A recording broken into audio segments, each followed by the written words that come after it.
जय सिया राम, जय हनुमान। आज हम सब बात करने वाले हैं कुंडली में मंगल किन किन भावों में रहने से क्या लाभ और क्या हानि होता है। आइए हम सब कुंडली की तरफ बढ़ते हैं। तो सबसे पहले यहाँ पर हम देखेंगे कि मंगल बैठे हैं, तो मंगल केंद्र में बैठा है। तो मंगल अगर यहाँ पर किसी व्यक्ति का भी हो तो व्यक्ति मांगलिक कहा जाता है। तो हम सबसे पहले आपको बता दें किन किन भावों में मंगल बैठने से व्यक्ति मांगलिक कहा जाता है। जैसे कहा गया है कि पहले घर, पहला लग्न मतलब पहला घर होता है, तो पहले घर में अगर मंगल बैठा हो तो व्यक्ति मांगलिक होता है। फिर यहाँ चौथे घर पर अगर 1 2 3 4 चौथे घर पर अगर मंगल बैठा हो तो व्यक्ति मांगलिक होता है। फिर हम आगे बढ़ते हैं 5 6 7 सातवें घर पर अगर मंगल हो तो मांगलिक होते हैं। अब हम 8वें घर पे आते हैं, तो 8वें घर पे अगर मंगल हो तो मांगलिक होता है। अब 9 10 11 फिर 12वें घर पे व्यक्ति का अगर मंगल हो तो मांगलिक होता है। तो मांगलिक से हमें क्या नुकसान होता है? मांगलिक से जैसे हमारे जीवन में विवाह विलंब से होना, ये मांगलिक का लक्षण होता है। और मंगल से क्या नुकसान होता है कि अगर किसी स्त्री के कुंडली में अगर मंगल हो तो वो डिवोर्स हो जाना, और या तो फिर पति को खतरा बनता है। अगर पुरुष के अगर कुंडली में मंगल हो तो स्त्री के प्रति माने कोई घटना घट जाना, और या तो फिर डिवोर्स हो जाता है, जैसे एक दूसरे के प्रति तलाक हो जाता है। तो ये सब कारण होता है मंगल के वजह से, और मंगल के कारण से विवाह में बहुत विलंब होता है। तो हम अब बात करने वाले हैं सबसे पहले जिनके पहले घर में मंगल हो तो उन व्यक्तियों के जीवन में क्या होता है। जैसे कि अगर पहले घर में अगर मंगल हो तो व्यक्ति को लोखंड से संबंधित और आग से संबंधित चोट लग भी सकता है, अग्नि के द्वारा व्यक्ति जल भी सकता है, और उसका सदैव मन एकदम चिंतित रहता है, और स्त्री और पुत्रों के द्वारा सदैव कष्टों पाता रहता है, और इस व्यक्ति का कभी कोई भी कार्य पूर्ण तरह से नहीं हो पाता है। और ऐसे व्यक्ति बहुत जल्दी क्रोधित हो जाते हैं और जल्दी शांत भी हो जाते हैं, और ऐसे व्यक्ति कभी भी अपने मन में कोई बात छिपा के नहीं रखते, जो भी बात है सीधा सीधा खुल करके सब बातें बता दिया करते हैं। अब हम बात करेंगे, हम आपको संक्षेप में बता रहे हैं कि अगर हम इसको बताते जाएंगे तो बहुत बड़ा वीडियो बन जाएगा, इसलिए आप सबको समझ में नहीं आएगा, इसलिए हम आपको सरल में बता रहे हैं। अगर हमारा दूसरे भाव में अगर मंगल हो तो यहाँ पर क्या होता है, व्यक्ति के पास धन का अभाव होता है, परिवार से क्लेश होता है, और जैसे युद्ध और मुकदमा आदि में सदैव वो पराजित होता रहता है। और ऐसे व्यक्तियों के वाणी में काफ़ी कहते हैं ना कटु शब्द निकलते हैं, और इनको कान में आँख में सदैव रोग बना रहता है, और काफ़ी परिश्रम करने के बाद भी तब जाकर थोड़ा बहुत धन संचय कर पाते हैं। अब हम बात करेंगे तीसरे घर की। तीसरे घर में अगर मंगल बैठा हो तो सारे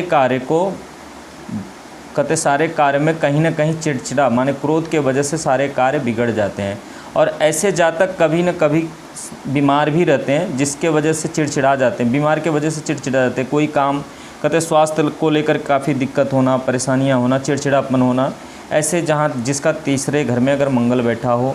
और इनके फिजूल खर्चे बहुत होते हैं, ये लोग धन को संचय नहीं कर पाते हैं, कोई न कोई विपत्ति परेशानी इनके सामने आता ही रहता है।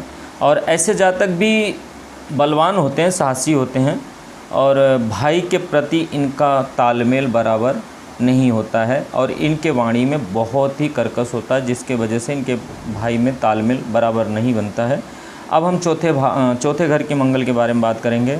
ऐसे व्यक्ति, ये तो यहाँ पर मैंने आपको बताया कि चौथे घर पे अगर मंगल हो तो व्यक्ति मंगला होता है, और अगर चौथे घर में मंगल हो तो ऐसे व्यक्तियों को वाहन से संबंधित, घर से संबंधित सुख की प्राप्ति होती है, और इनको माँ का सुख बहुत कम ही मिल पाता है, क्योंकि ये कहीं ना कहीं परदेश में ज़्यादा रहते हैं, जिसके वजह से माँ का सुख नहीं मिल पाता उतना, और राज्य में विशेष तरक्की किया करते हैं ऐसे लोग। और ऐसे व्यक्ति नौकरी में भी लाभप्रद हैं, इनको नौकरी भी अगर करते हैं तो इनको लाभ की प्राप्ति होती है। और ऐसे व्यक्ति सदैव यात्रा करते रहते हैं, और इनकी आयु में थोड़ा सा दिक्कत भी आ सकता है, लेकिन कुंडली देखने के बाद पता चलता है कि यहाँ पर लग्न में कहीं शुभ ग्रह है कि नहीं है, तो जिसके वजह से वो अगर उसकी भी दृष्टि पड़ती है तो वो घटना नहीं हो पाता है। तो मैं आपको खाली समझाने के लिए बता रहा हूँ इन भावों में कैसे कैसे क्या होता है। बाकी तो जो भी मैं आपको बता रहा हूँ ये सब कुंडली को देखने के बाद ही पता चलता है कि हमारे जीवन में क्या नुकसान क्या हानि होने वाला है। और ऐसे व्यक्ति को लोखंड से संबंधित चोट चपेट लगना और कहीं ना कहीं बुरे लोगों का संगत भी पा जाने से नुकसान इनको होता है। अब हम 5वें घर की बात करेंगे। मंगल जहाँ यहाँ 5वें घर पे बैठा है तो इनके पेट में कहीं ना कहीं से तकलीफ़ होता है और ऐसे व्यक्ति को संगत का भी थोड़ा सा बुरा प्रभाव पड़ता है और इनको क्रोध बराबर आते रहता है। छोटी छोटी बात पर ये क्रोध कर लेते हैं, मार करने के लिए उतारू हो जाते हैं। और इन ऐसे व्यक्ति को 2 या 3 संतान ज़्यादा से ज़्यादा 2 से 3 संतान इनको होते हैं और वो भी बहुत कष्टकारक, माने कष्ट से इनको संतान की प्राप्ति होती है। और वैसे व्यक्ति के अंदर कपट भी हो जाता है, रोग भी हो जाता है और चंचल मन के होते हैं और कहीं न कहीं किसी किसी व्यक्ति को संतान से भी क्लेश बहुत ज़्यादा ही ज़्यादा तकलीफ़ होने लगता है, क्योंकि यहाँ पर मंगल बैठता है। तो मंगल अगर संतान के प्रति बैठता है तो इससे नुकसान भी करता है, जिससे संतान का अभाव भी डाल देता है। अब हम 6ठे घर के मंगल के बारे में बात करेंगे। जिन व्यक्ति के 6ठे घर पर अगर मंगल हो वो शत्रुओं को सदा नीचा करता रहता है, वो शत्रु को सदैव परास्त करते हुए आगे बढ़ता रहता है।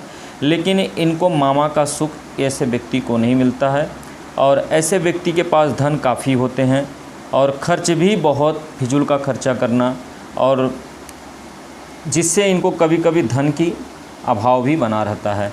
और इनके पेट में कहीं ना कहीं जठराग्नि से, माने कहते हैं ना, पाचन क्रिया से संबंधित भी तकलीफ़ होता है। और ऐसे व्यक्ति धैर्यवान होते हैं और पुलिस अफसर आदि संबंधी से भी कोई ना कोई जॉब कर सकते हैं और रक्त से संबंधित भी इनको तकलीफ़ हो सकता है।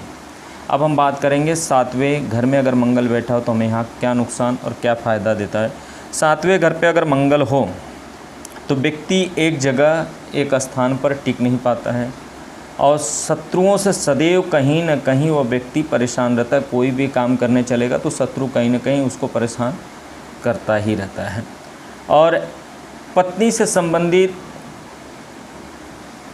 संबंधित अगर पुरुष की कुंडली में अगर यहाँ पर मंगल है और मंगल पूर्ण रूप से है तो वो स्त्री को, माने उनकी पत्नी को कष्ट की प्राप्ति करा सकता है, जिसके वजह से पत्नी के या तो डिवोर्स हो सकता है या तो फिर कोई न कोई घटना घट सकता है।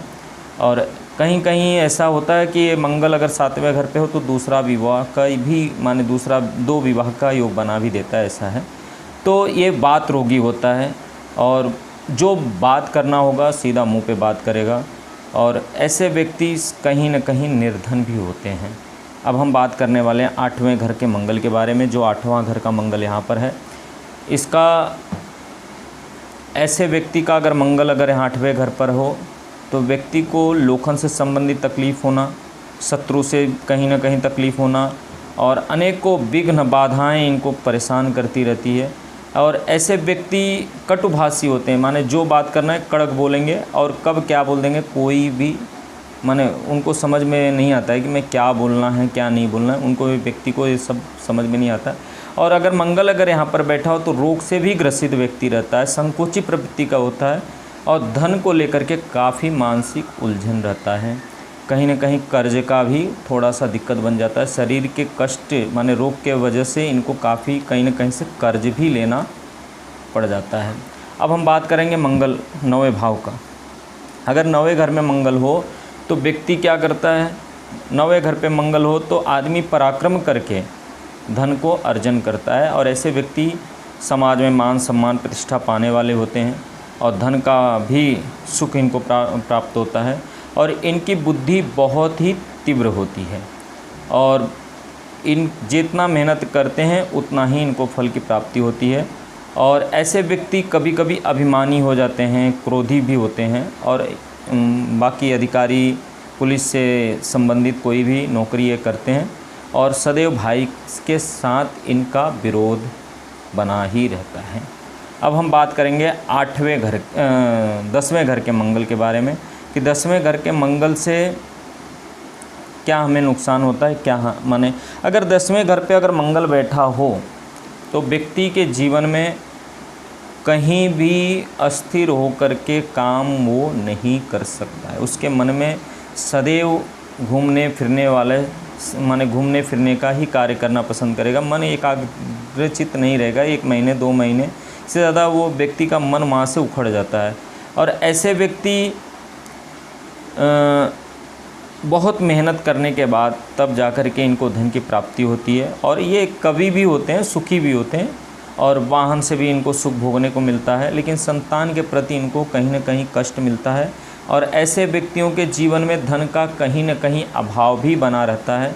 और ऐसे व्यक्ति क्या होता है कि मानसिक चिंतित भी रहते हैं, कोई भी बात को लेकर कभी कभी निराश हो जाया करते हैं।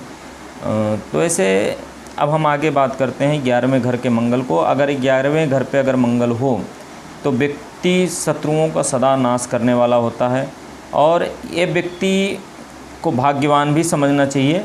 और ऐसे व्यक्ति पराक्रम करते हुए सारे कार्य को करते हैं और जिससे इन्हें काफ़ी लाभ की प्राप्ति होती है। लेकिन ये व्यक्ति सदैव झगड़ालू होते हैं, झगड़ा करने में बहुत इनकी इच्छा रहती है, बहुत झगड़ालू होते हैं, क्रोधी भी होते हैं और धैर्यवान भी होते हैं। लेकिन हर छोटी छोटी बात को लेकर के लोग झगड़ा करते हैं।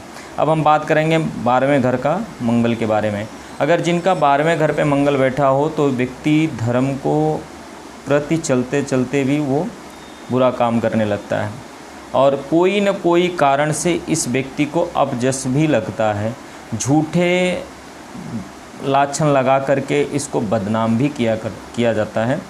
और ऐसे व्यक्ति जो होते हैं चोरों के साथ में, ठगों के साथ में, बेईमानों के साथ सदैव ये चला जाते हैं। और ऐसे व्यक्ति के विवाह में कहा जाता है 12वें घर में अगर मंगल हो तो ऐसे व्यक्ति के जीवन में 12वें घर में अगर मंगल हो तो वैसे व्यक्ति के जीवन में जो स्त्री का सुख प्राप्त होना चाहिए उसमें बहुत अभाव भी होता है, जिससे कि डिवोर्स हो जाना, कोर्ट कचहरी मुकदमा में संबंधित काफ़ी भाग दौड़ करना, बहुत अनेकों परेशानियां इनके जीवन में आते रहता है। काफ़ी ये परेशान हो जाते हैं और स्त्री से संबंधित तकलीफ़ होता है इनको। और अदरवाइज किसी जगह से इनको तकलीफ़ नहीं होगा, पत्नी से संबंधित इनको तकलीफ़ होगा। अगर ये व्यक्ति अच्छे हैं तो इनको कहीं ना कहीं से इनकी पत्नी का व्यवहार इनको अच्छा नहीं लगेगा, और जिसके कारण इन दोनों जन का तालमेल न हो पाने के वजह से इन दोनों में तनाव हो जाता है, डिवोर्स हो जाता है, या कोई ना कोई घटनाएं जैसे घट जाती हैं। तो हम आप सबको 12 घरों के मंगल के बारे में हमने आप सबको बताया है। तो इन 12 घरों के मंगल के बारे में तो हमने आपको बता दिया, लेकिन जहाँ जहाँ मंगल हमारा नुकसानदायक होता है तो हमें इस जगह पर हनुमान जी महाराज जी का उपासना करना चाहिए। सुंदरकांड या तो हनुमान चालीसा का पाठ करना चाहिए, माता जी का उपासना करना चाहिए, तो जिससे हमारे मंगल का जो दुष्ट प्रभाव हम पर पड़ता है या उनका कई जगह से उनका अनिष्ट प्रभाव अगर हम पर पड़ता है तो हम इन प्रभावों से बच सकें। इसलिए हमें हनुमान जी की उपासना करने से और हनुमान जी का मंगलवार को व्रत रखें। और भगवान हनुमान जी को चाहिए तो आप उनको गुड़ चढ़ा करके उनको प्रणाम करें और हनुमान चालीसा आदि सुंदरकांड पाठ करें। या तो हमारे वीडियो के द्वारा कहीं कहीं ने बताया जाता है कि कीर्तन, आप अगर मंगल से काफ़ी परेशान है, काफ़ी कर्ज से परेशान है, तो उस कीर्तन को आप ज़रूर करें, जिससे आप परेशानी से मुक्त हो सकते हैं। हम आपको अपने वाणी को विराम देते हैं। जय सिया राम, शुभ रात्रि।